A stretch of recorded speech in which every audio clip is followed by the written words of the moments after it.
Supreme court ने दिया भारत की महिलाओं को बड़ी खुशखबरी। जी हां, अगर आपके भी पति का है आपके साथ जॉइंट अकाउंट तो बैंक अकाउंट से लेकर एटीएम तक घर की गृहिणियों की बहुत जरूरी है। जी हां, अधिकारों को लेकर सुप्रीम कोर्ट की पुरुषों को बड़ी नसीहत।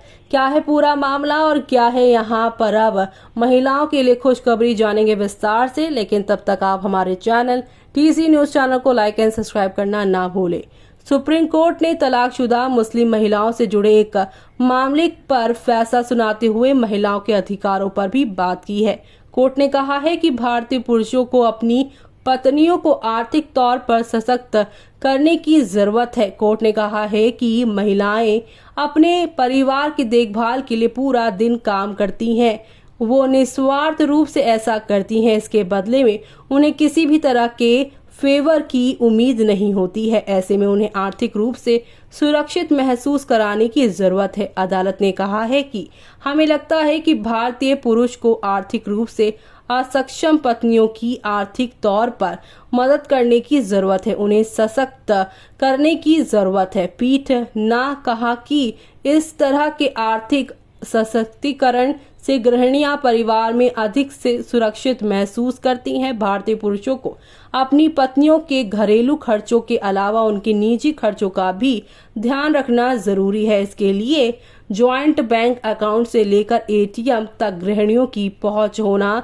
जरूरी है।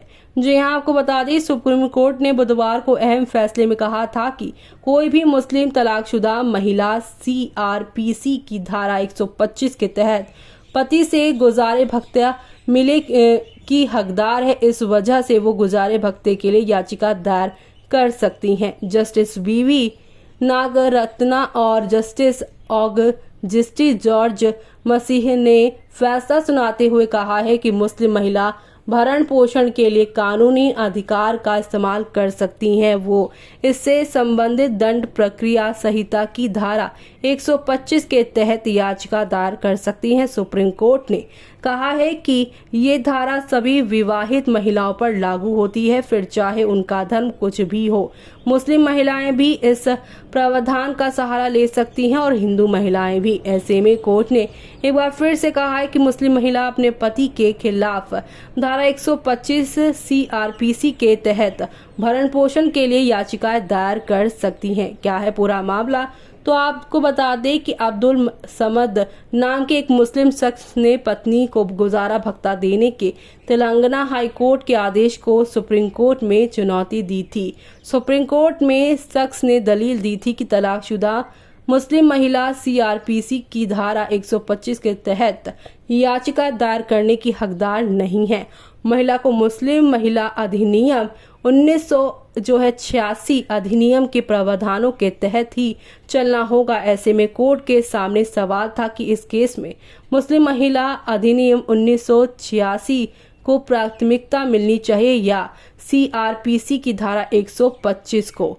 सीआरपीसी की धारा 125 में पत्नी, संतान और माता पिता के भरण पोषण को लेकर विस्तार से जानकारी दी गई है। इस धारा के अनुसार पति, पिता या बच्चों पर आश्रित पत्नी, माँ बाप या बच्चे गुजारे भत्ते का दावा केवल तभी कर सकते हैं जब उनके पास आजीविका का कोई और साधन उपलब्ध नहीं हो। ऐसे में इस पूरी खबर पर आपका क्या कहना है, हमें कमेंट बॉक्स में कमेंट करके बताना ना भूलें।